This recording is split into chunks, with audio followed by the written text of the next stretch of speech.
Hello everyone, hi, how are you guys doing today? Welcome back to another reaction episode of Buffy the Vampire Slayer. My name is Matt. Hello. Buffy! Last time on Buffy, we got a character from the past coming back. So Riley came back. That felt weird to me. I still haven't posted that video, but I am curious as to what the comments I'm gonna get on that, because I really feel weird about Riley. I really do. I feel more weird about Riley now than I did before, right? When he left, I was maybe I can see it, I get it. Now that he's come back, and he's come back in this manner where it's just everything in my life is great, and I am here to tell you how to live your life kind of shit. I'm just sitting here that. I don't know if that's your role to be at, my man. But he was right.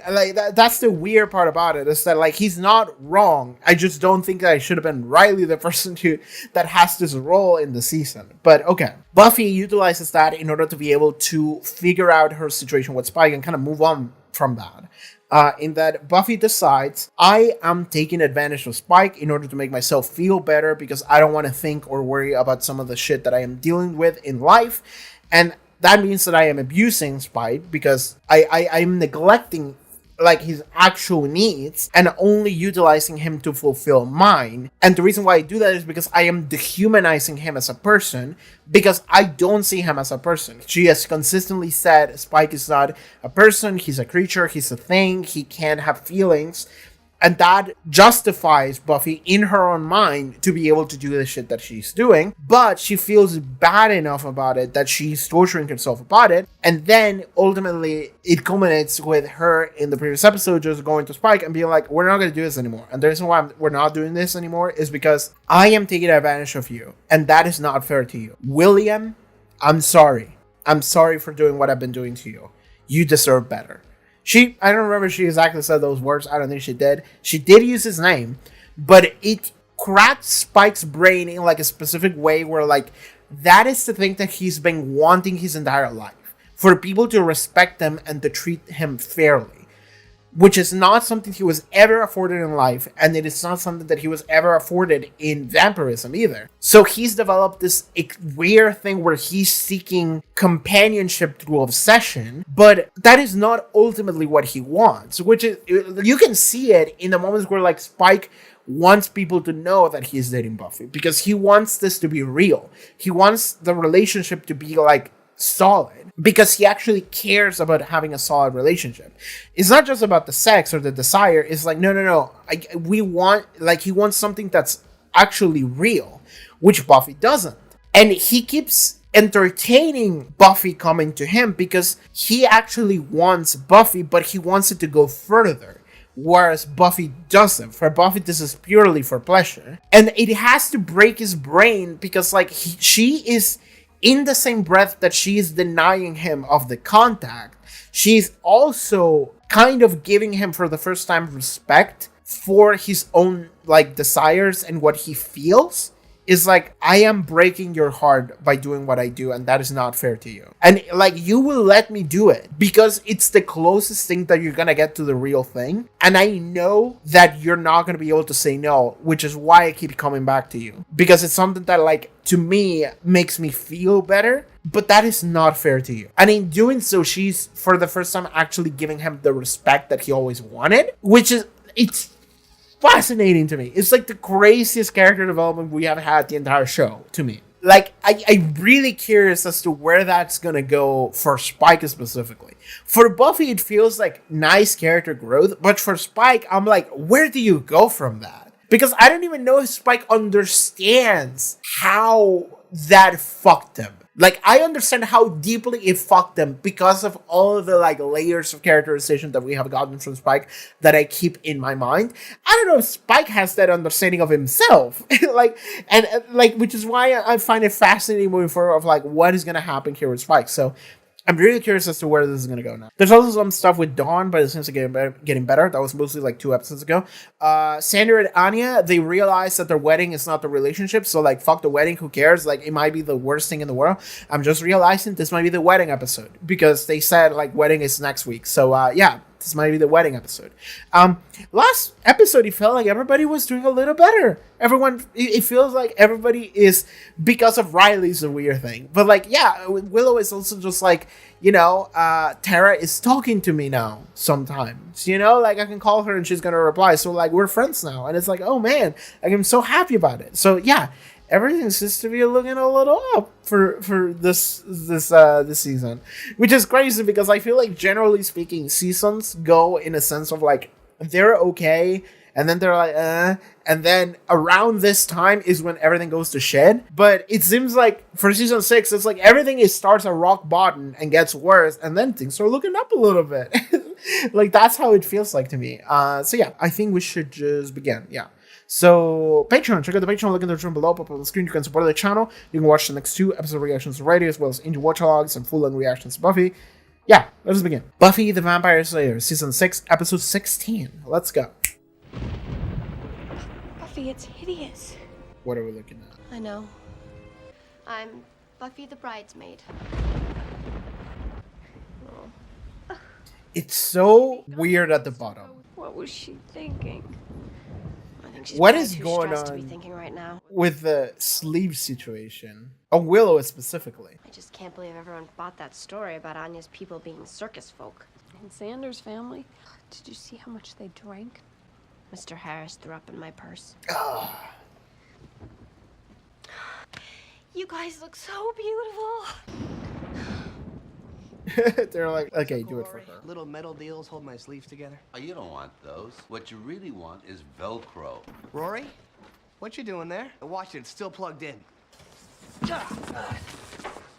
Gotcha. Oh, is that broken? You want me to take a look at that? Xander, you're not ready yet? Are these your parents? Actually be in any of the pictures. Finally seeing your parents. Hey, you're one of hers, right? Yeah, we met. You said I resembled your mother-in-law. And then you hit me with a cocktail wiener, and then you insulted my heritage. Heritage. Being circus folks is suddenly heritage now. I mean no disrespect, of course. I'm sure you come from a long, proud line of geeks. This might be a hard episode to get through. God, I hate him. Okay, the wedding episode. I hate Xander's family. Anya's family is weird, but they're fine. At least Karl was fine. Karl seemed cool. Is it too small? It fit when I picked up the tux. How can it not fit now? I must wear Das Cumberbund. And so you shall. You got it. Slayer strength. Look at you. You look great, Mr. About to get married. You're glowing. Teary. Oh, good. Good, Terry. Happy. She's just seeing. Happy for you. Yeah. She's just seeing how dear friend just grew up. You and Anya give me hope. It's Aw. like you two are proof that there's light at the end of this nasty tunnel. And I cannot tie this tie. Where's your best man? Isn't she supposed to do this? She said she had something important to do. Want me to hold it shut for you? Oh, okay. I think we're all set here. Let's take a look at you. Oh. Wow. Do you think Xander will like it? Oh, I want to see Xander now. You can't. Right. What if I'm not wearing my dress when I see him? It's just I'm so excited and I want to share it all with my best friend. Oh. I get to be with my best friend forever. Okay. Guess who agreed to be my date for tonight? I'm one of the caterers. Oh, hush, hush. All you have to do is sit pretty and laugh when I tell a good one. Tell her what a funny guy I am, Donnie. Gotta go. Enjoy the wedding. Oh, bad head. What? It was my trade. I used to stuff things. I still do, but only for fun. You really hate Xander's family. Hyman's greetings. May the love we celebrate today avoid an almost inevitable decline. I brought a gift. I suppose there's a table. Oh. Oh, there she is. I can put this on the table for you. Oh, thank you. Careful, it's squirmy. Ooh, okay. Oh. So, Donnie, how's everything? Allie, for yak's sake, take a day off. We're not here to do vengeance. We're here to mingle. Yeah. Look. Oh my god. You're coming with someone else to try to get Buffy. date. Oh my god. That's my date. Like her hair. She's with me. My date for the wedding. Okay, well, It's so funny how clear it is that he only got a date in order to try to have a reaction to Buffy. What's that like?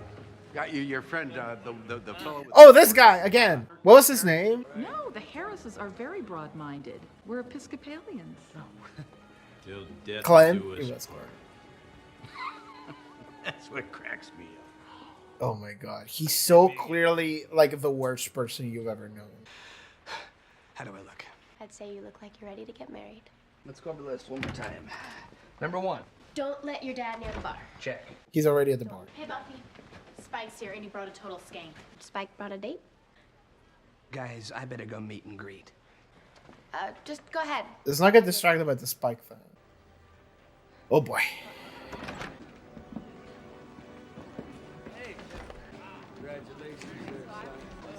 Alexander, do you realize that the usher sat us in the 3rd row? I don't think it was really Excuse me. necessary. Excuse me. I really need to talk to you. Okay. Honey, listen. Please, you'll have to listen to me. You can't get married today. A time traveler. Thanks for the advice, Uncle. You don't recognize me, do you? Sorry, I It don't. sounds crazy, I know, but you have to believe me. I'm Xander Harris. I'm you. Okay, let's see where this goes. That's crazy. I'm you from the future.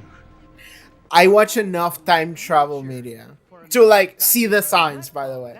He was like, you can't get married today. That's you from the future trying to give you a warning. What's I that? thought you might need convincing. Follow me. Sit down. Hey, Uh, I paid for all this. there's gonna be a Want me fight. to sit down? You cough up a couple of grand, Squidly. What'd you call me, you drunken piece of human? Mazel tov. What's this? Nice chassis. What's under the hood? Wow. You know, I could use a strong cup of coffee. Hey, let's get you one too. What do you say? Okay, what's going on here? What is it? It's magic. Look at it. You'll see what I've seen. I mean, I don't know if to believe you or trust you at all, but let's see where this goes. Is this our alleged future? Dad, just teasing me. Sarah's a weirdo. Sarah's a weirdo. What? You going out again? Well, one of us has to make some money. I can't work. My back's shot. And whose fault is that? Buffy needed me. I had to help. Well, it didn't save her, did it? All it did was ruin our lives. Interesting. I hope you crash in your stupid pink car. Oh, that's rough. You guys know I don't eat wheat. You don't need anything, freak. Dad, make him cut it. Maybe you should talk to your mother about that. You've had too much wine. I'm just saying, maybe you should talk to your daughter. Oh, I hate you guys. Okay. And I know that you're not my real dad, and I hate you. I hate you both. I wish you'd die. This sucks. You're so unhappy, why didn't you just leave? I should have. Yeah, you should. Because then maybe I would have gotten some touch in the past 20 years. What did you expect me to do? You wouldn't come near me after Buffy. Don't bring her into this! If I hadn't married you, I would have had to hate myself for the last 30 years!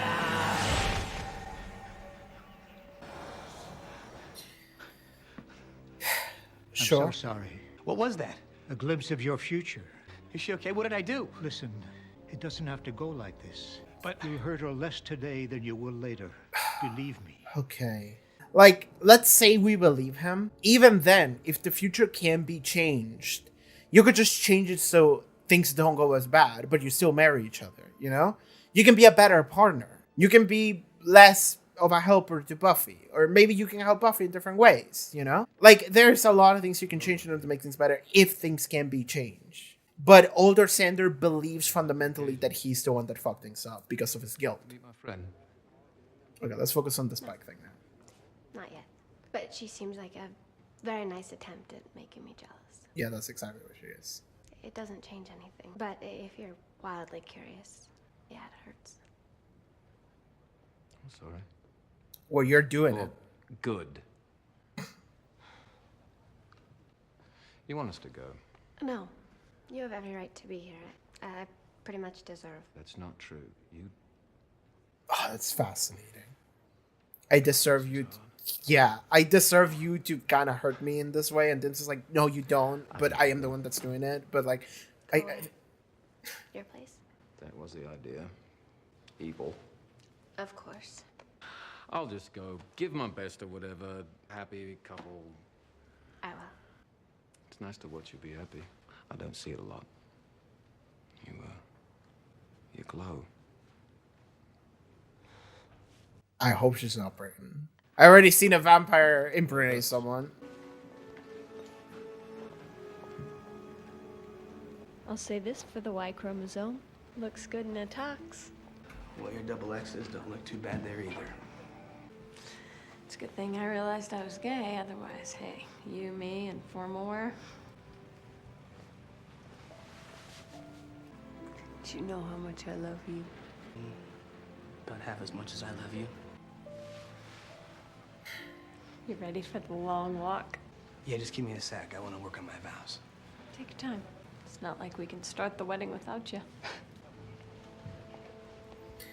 Just don't leave. Commit to the wedding. Pledge to be your friend, your wife, and your sex poodle. Sex poodle? Yeah, why? I mean, I'm not sure you should say sex poodle in your vows. I mean, you can if you want. It's your vows, but it's weird. It's all I'm saying. Are you ready to go? I hope Sandra doesn't fluke. Xander disappeared. What should we do? I'm gonna go look for him, and you're gonna stall. There's just gonna be a little bit of a delay. It's the minister. He had to go and perform an emergency C-section. C-section? Yeah, you know, he Tara's just like... Just a minister. So it should just be a couple of minutes. For a C-section? I love Tara's face, just like... Okay. For the last time, I, Anya, want to marry you, Xander, because I love you, and I'll always love you. And before I knew you, I was like a completely different person. Not even a person, really. And I had seen what love could do to people, and it was hurt and sadness. Alone was better. And then, suddenly there was you. You saw me, and it was this thing. You made me feel safe and warm. So, I get it now. I finally get love, Xander. I really do. That was great. No, it's not what you think. Oh my god. Beautiful.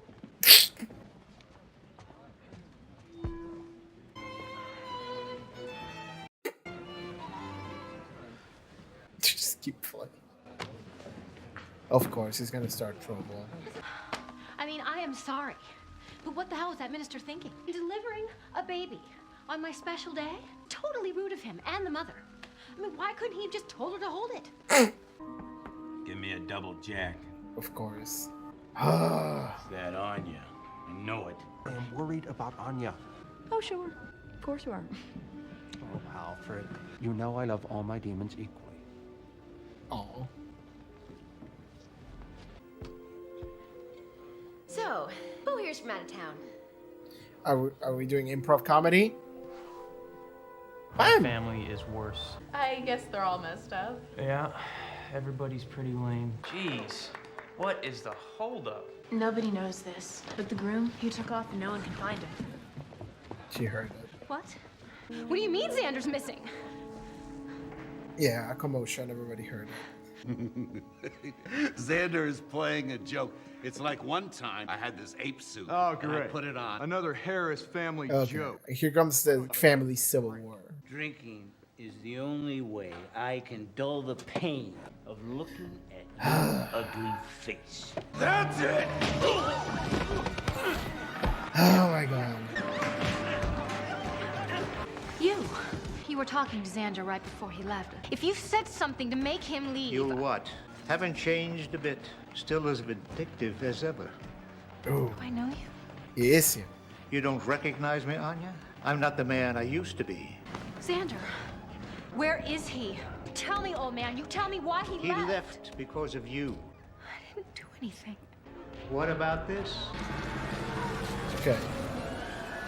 You did this. I've waited a long time for this. Anyanka. Remember Chicago? Okay. Stuart Burns, philanderer. You ruined my life. You were. I punished you. I forgot. Well, I didn't. Every day I remembered. And every day I thought how I would somehow get here and ruin your life like you ruined mine. Okay. It didn't take much either. I scared off your fiancé with a couple of phony visions. Yeah, okay. Makes sense. That's all you did. Yeah. I mean, fed into his fears, really. Look at that. I love to see you cry. And now, I'd love to see you scream. Sander from our back. Lander! With your sis. I'm so glad you're here. But what he showed you, it wasn't true. He just wanted to break us up. It doesn't matter now. Excuse me. Did you do something? What do you mean doesn't matter now?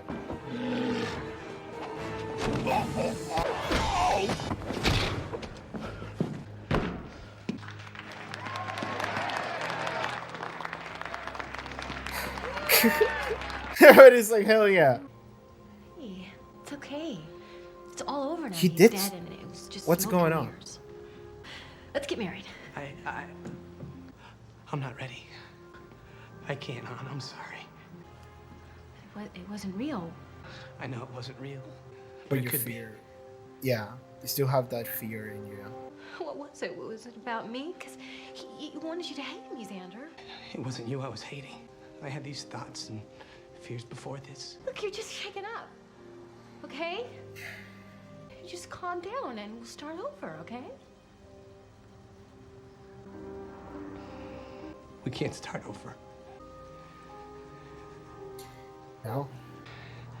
I am so sorry.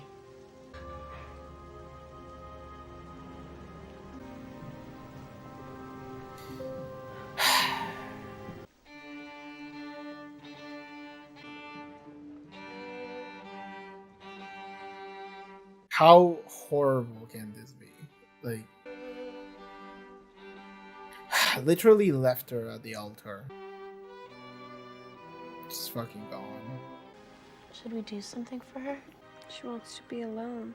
God, it just hurts my heart to think of her. I thought they were happy. They were. They were supposed to be my light at the end of the tunnel. Guess they were a train. I actually really like that development. It's so complex. I really like it. I wonder where he is. I hope he's not out drinking. Not much to explain. Air conditioner's busted. He just wanted to run away. Just leave by himself, be alone. Are you okay? I'm tired of crying. Oh, Anyanka. I'm sorry. But you let him domesticate you. When you were a vengeance demon, Of course they would say this shit. game, you crushed men like him. It's time you got back to what you do best. I was saying goodbye to Anya. Maybe. Seems to maybe be the case. I really like that development. I mean, I hate it in how it makes me feel because it's really sad, but I really like it in terms of, the writing of it, because it makes a lot of sense to me. Because the thing with Sander is that, like, maybe a lot of what I'm going to say is going to be a little bit personal, a little bit projecting onto the character, but Sander has this thing where he has had a fucked up broken family his entire life. We actually didn't really get to see it much, but we got glimpses of it. Enough for us to be like, oh, okay, I get it. And for you to feel sad. Like, there was that one moment in, like, Christmas or something where he made a joke of, like, mom and dad are just going to be drunk and yelling and fighting each other, as always. So I'm just going to be sleeping on, like, the grass outside on the park or whatever. And, like, we took it as a joke, but then we actually saw that is actually what was happening. He was outside just on, like, some kind of blanket, just looking at the sky, and you could hear his parents fighting each other in the background. It's like, okay. Like, and that told us a lot about his character, in that we got to see how he has had a broken family to the point that like he wants the reason why he's someone that wants to, especially in the early seasons, wants to get with girls and he wants to be cool and he wants people to like him is because he desperately wants that affection that he doesn't get anywhere else.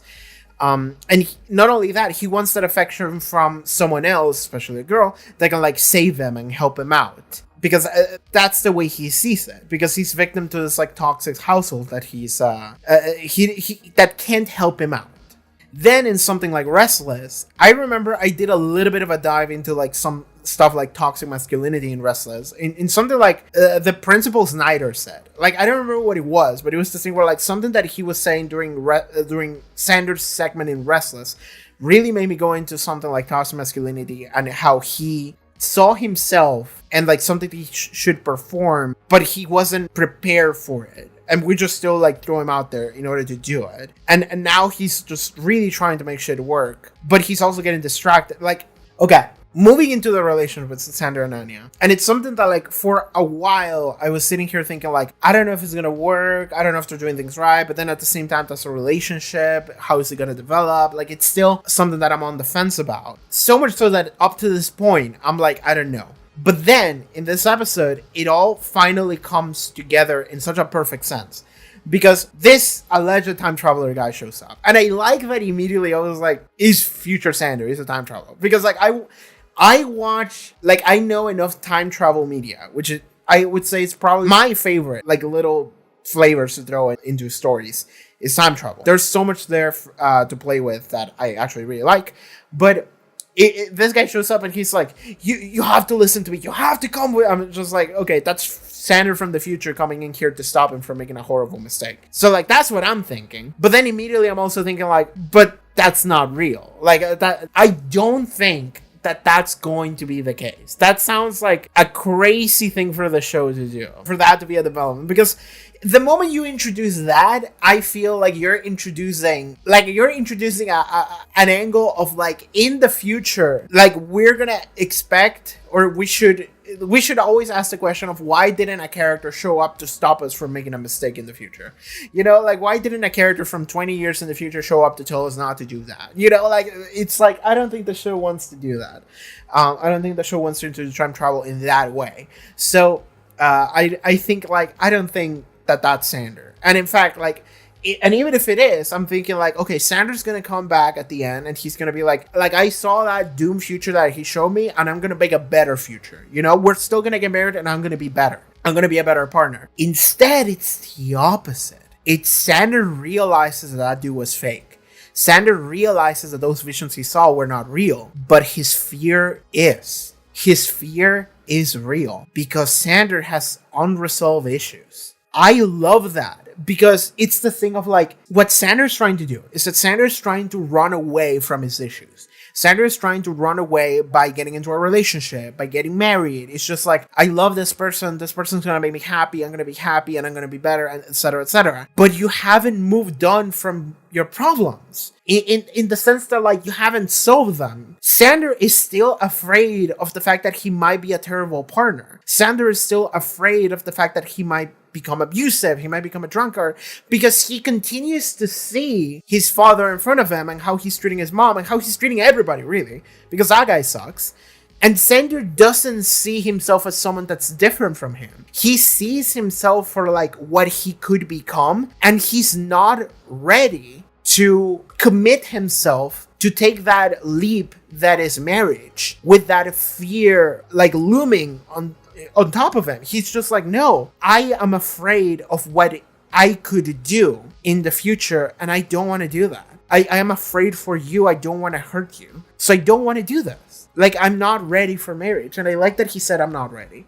Because the thing is that it's not that he doesn't love Anya. Because Anya asked him, it's like, what did I do? What was it about? And Sander's like, it's not you. It's not you I hate. He hates the idea that he could become someone else. And he wouldn't entertain that thought if he didn't see the possibility of that becoming real. Sander sees himself as someone that's really flawed and someone that could be really bad. And because of that, he can see so clearly how in the future he could become a partner that it's like his dad. And he's like, I don't want to do that to you. And the thing is, and what makes that so complicated is that, like, you're hurting Anya in a horrible way by just essentially saying no at the wedding, by just bailing at the wedding. Like, this couldn't have been a worse day for Anya. Like, for anybody, really. Like, and that's the crazy thing, is that Xander is afraid of the harm that he could do in the future, but he's creating harm right now. But, like, that's the thing, is that, like, that is what happens with trauma. Like, Xander is so afraid of his dad and what his dad is, and the fact that he isn't the same lineage of his dad. Like, he sees himself as someone that is, like, fundamentally rotten and wrong. We can throw in a little bit of toxic masculinity in there, you know, because that can be part of it. And I'm trying to think about, like, how personal do I want to get in this Buffy the Vampire Slayer discussion, you know? Because, like, I could get a little bit personal here, and I guess I will, but I'll try to remove myself from it as much as I can. But when you are in a household that is abusive in that way, and especially, like, Xander is like your parent, and Xander is a young man, he's male, that is his direct comparison. And it is a direct comparison that will be, it's a comparison that will be there consistently throughout his entire life. You know, every offhand comment of, like, you know, you should carry this because it's heavier, you know, you're a man, or, you know, like, you should be able to take this, you're a man, that kind of shit. And the thing is that every single one of those comments keeps reinforcing something that you are trying to escape from. Because from an early young age, the only comparison you have to a male is your fucked up abusive dad, who's a drunkard, who beats up your mom, who beats you up. And it's this thing where, like, you don't want to be that. You want to run away from that. You want to escape that. But society keeps asking you to perform a role of which the only comparison you have is that guy that you hate. That guy that you don't want to associate yourself with. That guy that is just the worst. But there is this push to continuously compare you to it. And it's something where, like, you have to be able to move on from that. You have to be able to come to terms with the fact that, like, that is a part of you that is there, and you have to treat it. And you have to be able to identify that that is an unresolved issue. That is essentially a trauma that you have to deal with. Realizing that you are not your dad. Realizing that, like, your dad was an outlier. And that he was wrong, and that, like, he doesn't need to be in your life anymore, and that, like, you don't have to in any way be anything like it. And in fact, you should, like, put your foot down and decide, I'm not gonna be anything like him. But that comes through a lot of soul searching, a lot of introspection, and a lot of trying to fix something that is broken. Because the thought process is, that guy was horrible, and so am I. Every time you make a mistake, you're gonna think yourself, I am horrible just like my dad. Every time you feel this surge of anger, you might think to yourself, I am horrible just like my dad. I am not any different. So whenever anything regarding that person, that is the person that you're trying to run away from, surges back and comes to you in the sense that, like, you kind of have to measure yourself up to that person, suddenly all of those unresolved issues come back to you. So, like, even though that guy was lying, he wasn't Future Xander, that was just a guy that was just showing illusions. He didn't trick Xander. Maybe he did a little bit, but ultimately the trick didn't matter. What mattered is that it highlighted that Xander still has so many issues that he hasn't figured out yet. And it's a fear that he hasn't been able to fix in himself. And so that becomes the reason why Xander does not go through with the wedding, because you can't just run away to your lover and just go on a wedding and say, we're married, I'm happy now, ha ha ha. Like, you can't do that. You have to realize that this is a part of me that is festering, is a wound that I haven't taken care of. A little bit of credit to what Xander's fear is that if that wound is left there untreated, that could become a problem, not just to you, but to the people close to you. So there is a certain degree of truth in him thinking that he's gonna be a bad partner and that he's not ready, because he hasn't figured himself out yet. He hasn't taken care of his issues, and that could be a problem for Anya in the future. However, the real tragedy of it all is the fact that the way you figure out those issues is you realize that they're there, you highlight them, and then you try to find some kind of support if you have it. Because if you try to figure out by yourself alone, it usually doesn't end up going well. Because I'm going to tell you right now what's going to happen is that Xander is going to entertain the idea that I am a horrible person and I shouldn't ever be with someone else because I am going to ruin their lives. And it's better for anyone if I wasn't there. In fact, it might be better for the world if I just wasn't here at all, because I'm not providing any good to anyone whatsoever. I am simply taking. And the thing is that if you entertain that thought process, you just kill yourself. Like, you entertain that thought process, that doesn't lead anywhere. Because, like, ultimately you see yourself as something that's wrong and fucked up and a negative instead of seeing the positive that you could be. And the thing is that Anya could be that support for him. Like, Anya could be that support. Because I know Anya, and I know that Anya would be willing to be that support. The real good ending, the real way that the good way in which this could be solved is Xander realizes this issues. Xander realizes that this is something that he hasn't figured out yet. And he maybe has to think of like, you know, maybe I don't go through with the wedding because I have issues. And then Anya is like, I'm going to help you. I didn't realize that you were going through some shit. I didn't realize that you were hurting in a certain way, but I love you. I'm your partner and I'm going to be here for you. Okay. We're going to work through that shit together. And then she becomes his support. They talk things out. She becomes someone that is there and doesn't ever turn her back on him. She's like, okay, I'm going to be here. We're going to talk about the stuff that is going on with you. And I'm going to be here and giving you my insight. I'm going to give you my feelings on it. I'm going to give you my thoughts. And Xander becomes more and more comfortable expressing the shit that he thinks about himself. That he thinks about the way that the world works according to the way he was raised, you know? He expresses all those things to someone that can give her thoughts back. She can bounce those thoughts back, and she doesn't judge him for it. She doesn't judge him. She's not afraid of him. She's like, I'm here for you. Then Xander becomes more comfortable in his own shoes, and then he gains that confidence in order to be able to marry Anya in the future. Like, sure, this whole wedding is a dud. Like, this whole wedding is not gonna work out, but the relationship is stable, and we may have a good wedding in the future after we have dealt with our interpersonal issues. Because the truth is that, like, if you're not ready to get married, then you just are not ready to get married. Like, that's just the truth of it. Like, I understand that the specific situation that they're in is fucked up what he did to Anya. Because it is. It is absolutely true. But at the same time, you shouldn't get married if this is the amount of weight that you have on you that is still unresolved. You can't. Like, I thought this way already before. I think the wedding was rushed. I felt this way ever since Anya proposed to Xander. But, like, it felt like that was the ending of the show. So I'm like, okay, whatever. You know, married, haha, yippee, yippee, everything. Like, they get married and happy ever after, whatever. Like, that's how it felt like at the end of season 5. Because it really felt like the end of the show. Even though I knew that there were more seasons, it was the thing of like, okay. But now in season 6, it really feels like they rushed that shit. It really feels like they rushed everything. Down to the point that, like, their family members, like, they were just literally fist fighting each other. It's like, first of all, you shouldn't have had a wedding at all, almost. Maybe a really quaint, small wedding, no money, whatever, we're just making it work, and it's just our friends, and maybe, like, a couple of people that we invited over. But it's like, we're not inviting our families, because fuck our families. Mostly fuck Xander's family, really. It's really Xander's family that sucks. But it's this thing of, like, if they create that amount of stress in you, like, you can't marry under those circumstances. You can't marry under those conditions. And it was like, haha, jokes before previous episode, but in this episode, it really highlights how it's like, no, his family sucks, and he's afraid of him sucking too. And because of that, he's making all of this, like, rash, awful decisions down to him getting married.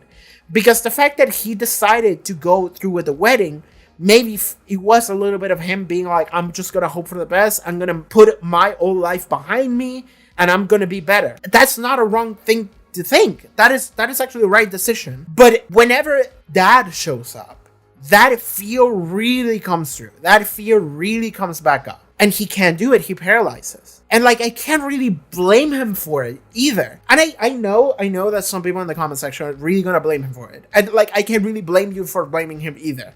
Because what happens to Anya is so fucked up. But at the same time, you have to understand that, like, the unresolved issues that Xander has had his entire life, that he has never figured out. Because he never did. And that was something that was always weird for me regarding his relationship with Anya, is that, like, I remember in season 4, I remember in season 4, Sander and Anya, it felt like Anya really was hyped for the relationship with Sander. And Sander was just like dissociating. Like shit was just happening around Sander. Like I have this like vivid image of like, I don't remember what episode it was, but it was like a vivid image I have of like them in bed together. And Anya is like cuddling with him. And I think she's like talking or something. And I'm watching Sander and Sander is just like this. He's just like laying there holding his head. And he's just like looking into the ceiling. Just like no thoughts. Just shit is just happening to him. And to me, I see that relationship and then how that becomes the like, oh, we're so happy to be together kind of relationship. And I'm like, I feel like we missed a step. I feel like there was a step that we missed. And I'm right. They missed a step. They missed a step of actual introspection, of actual figuring shit out, of actually connecting on like a deeper level. And Anya, maybe she was there. Anya was there, but Sander wasn't. It's the thing where Sander maybe identified that these were issues that he had, that these were fears that he had, but he thought to himself, I'm just gonna stuff them all into a box and I'm just gonna throw it away and it's gonna be fine. I'm just gonna move on with my new girlfriend, future soon-to-be wife, and everything's gonna be great. Everything's gonna be happy. Everything's gonna be awesome. It's not. You can't just stuff that shit into a box and throw it away. You have to deal with it. You have to deal with it. And he didn't. And Anya didn't realize that this was something that was going on with him. And to be perfectly clear, like Anya, I think she's a great loyal partner, but I don't think Anya has that insight in order to do the hard work for Sander. Because that's the other thing. It's like Sander has to do the hard work of like identifying this is something that's going on, but then he has to ask for help. And the issue with this specific issue is that like you don't see yourself as someone that's worthy of help. Because the issue is that he hates himself for what he could become, and he doesn't want to hurt Anya. He doesn't want to hurt anyone. And so he's like, if I exile myself, if I leave forever and I don't talk to anybody ever again, then everything will be great. It's just me suffering, but that's okay. But that's not really good, is it? Because by hurting yourself, you're hurting Anya. Because Anya loves you. And like, Sander doesn't have it in him to ask for help, at least not right now. And Anya doesn't realize that this is a situation where Sander needs help in order to be better. And if he gets the help, then you two could have a happy, lovely marriage in the future. But something that they didn't realize, neither of them, is that Sander had all of these issues that he's still carrying with him. And we're just pretending that they're not there. We're just pretending that just got magically solved and fixed.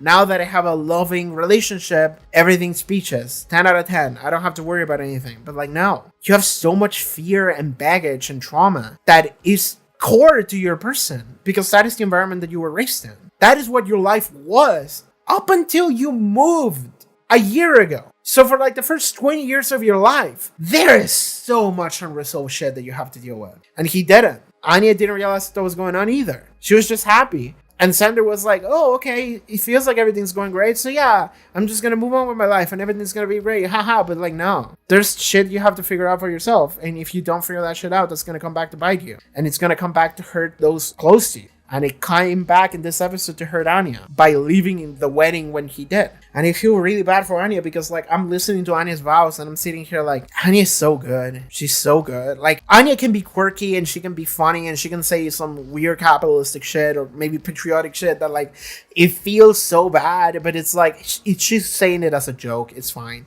She's not saying it as a joke, but we, the audience, should listen to it as a joke. But ultimately, she's so loyal and so caring. She's great. And it hurts so much that this is what happened to her. It really does. So now moving forward, I'm really afraid for the fact that Anya might just leave. She becomes a demon. She's like, you heard me, fuck you, I'm out. Instead of realizing that it's not that he didn't love you because he did. It's that he hates himself. So, you know, that's what's going on. But yeah, I don't know where that's going to go. That's so tragic. That's so tragic. And it's this thing where, like, personally speaking, I don't really have that much investment into these characters. Like, these are not my favorite characters. I like Anya a lot because she's quirky, but I don't like Anya on, like, a deep personal level. I just like Anya on, like, a quirky level. And for Sander has had a very interesting trajectory for me because, like, early on in the show, I was like, I fucking hate this dude for valid reasons because a lot of it is what I just mentioned. And then he started to become more and more real. And I'm like, okay, I'm following.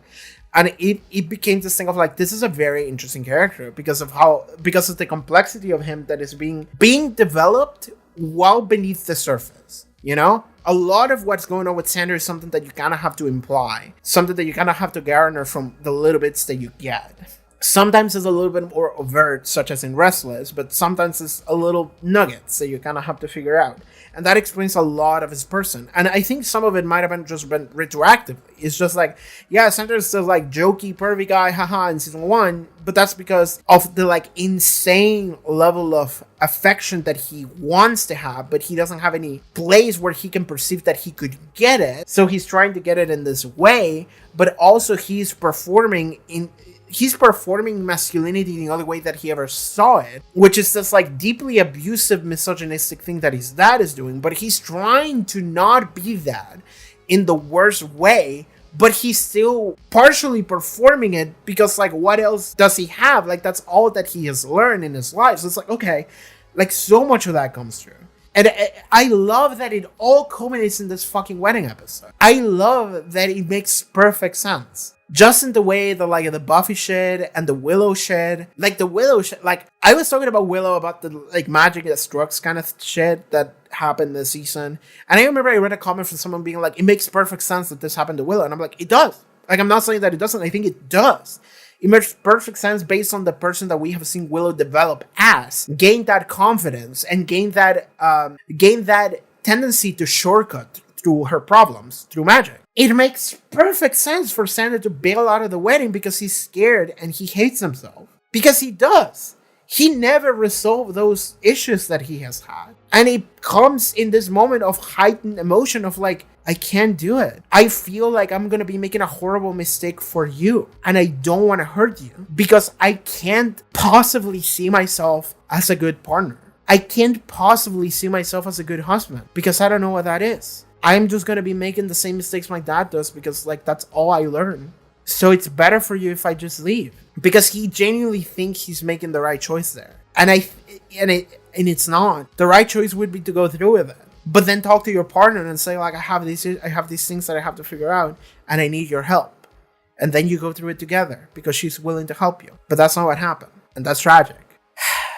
I really like that. I really, really, really like that. I like it for its complexity. It sucks, and I hate it, but I like it a lot, actually. Okay, do I move on from the topic of Sander and Anya, like the wedding? Like, I feel like I have to. I feel like I said everything I could possibly say. I'm just worried about Anya in the future. Like, I'm worried about both of them, but I'm worried about Anya because Anya might just, like, leave forever as a demon or whatever. But, like, yeah, okay. I guess I can talk about, like, Buffy and Spike a little bit.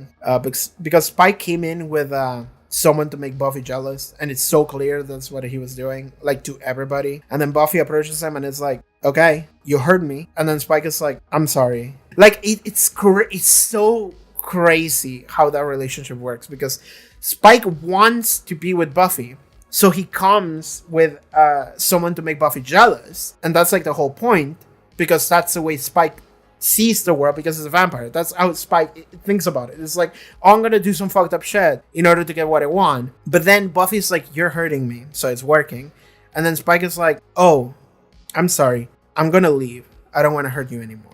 I mean, he doesn't say that, but it's clearly that that's the case. Like, he's like, I'm gonna leave because he doesn't want to be there and hurt Buffy anymore. Buffy already confirmed that it's hurting her, and Spike is like, okay, I don't want to do that anymore. In fact, he was like, it's good to see you happy. Even if it's happy for somebody else, it's nice to see you happy. So, like, it's this thing of, like, Spike actually cares about Buffy and he wants Buffy to be happy. But the way that he goes about, like, problem solving is always through, like, the worst way possible. And then whenever Buffy highlights it's like, yeah, you're hurting me, Spike is like, oh, I didn't want that. Okay, I'm gonna go now. Bye. And then he just leaves. And it's crazy because the craziest part is when Buffy said like, no, it's fine. Like, I deserve it. And Spike is like, no, you don't. Spike is doing like a very fucked up abusive ex-boyfriend thing to Buffy. Buffy is like, I deserve you to treat me that way. And Spike is like, no, I shouldn't be treating you that way. What am I, like, Spike is the one that is like, I'm doing it. And also I feel bad that I'm doing that to you. And then he's like, fuck, okay, I'm leaving. I'm out. And it's crazy. crazy what that relationship is. There's so many like layers of like, you know, self-hatred or like revenge or whatever, and it's just like, what the fuck is going on there? Okay, man. And it's also by the fact that like Spike wasn't bitter towards Buffy at all. He wasn't. Spike was vindictive and bitter towards Buffy in the past whenever Buffy ran away from him or whatever. But in this instance, after the amount of respect that Buffy has given Spike previous episode, he's not vindictive towards Buffy. He came in with someone that is trying to make Buffy jealous, but then when they talk to each other very respectfully, which like makes sense because Spike had like what Buffy did for Spike is such a kindness to Spike that Spike doesn't have it in him to actually be mean to her because he doesn't want to be, and in fact he feels bad for hurting her, and then he leaves. And he did say as he was leaving, like, was it hurting? And Buffy's like, yeah, and he's like, okay, good, thanks. And it's the thing of like Spike wants Buffy to hurt on some level because he wants to know that Buffy cared and wanted to be with Spike. Because that is what Spike wants to get. Spike wants to get this like glimpse of like, Buffy actually likes me, which she does, which is why it hurts her. But they are not together because Buffy is abusing Spike, and Spike actually doesn't hate Buffy for it because he understands that Buffy is actually caring about Spike in making that action of leaving him. Season 6 is so good. Every relationship has like 8 layers of like this because of that, but because of that. The complexity is crazy. It's crazy to me. Now that we have had the Willow and Tara thing, then the Buffy and Spike thing, and now the Xander and Anya shit, and I'm sitting here like, what the fuck, dude? Season 6 is so good. I think this might be my favorite season. I haven't finished it yet, but I think it might be my favorite season. Man, this is great. This episode is really just me talking about Xander and Anya and then Buffy and Spike a little bit, and that's it. Like, I don't really have much else to say. It was really funny when Buffy came in and she was like, the minister, he's doing a C-section. It should be ready in a couple minutes. And Tara's listening to this, and Tara's like, like that. I don't think Tara believed that for a second. I think Tara was like, I don't know what Buffy's saying, but sure, I'll buy some time. But Tara's, I've never seen Tara in a funnier shot. That made me laugh so hard. Okay, I really like how the time travel shit is something I called immediately. Like, even though it wasn't really time travel, but like it was the trope. And I recognized the trope from like the first second that I saw it. This old guy walks in and I'm like, okay, it's an old guy. He teleported in. And then he goes to Xander and it's like, you have to listen to me. I have to tell you. I'm like, it's a time travel. It's a time travel. Only a time traveler from the future, usually yourself, would do that. It's just like, you have to listen to me. I have to do something really important. It's like, okay, I that's time travel for me. Like, I immediately see it. So it's really funny that it worked out to be that time travel. And then it wasn't, but it was in the story, in like the writing for that scene. That is what it was supposed to be. And I saw it immediately, and it made me very happy. I think Buffy should do more time travel. I really like time travel. I really love this episode. This episode is great. I hated it because it made me sad, but it's so good in terms of like writing for Xander mostly, honestly.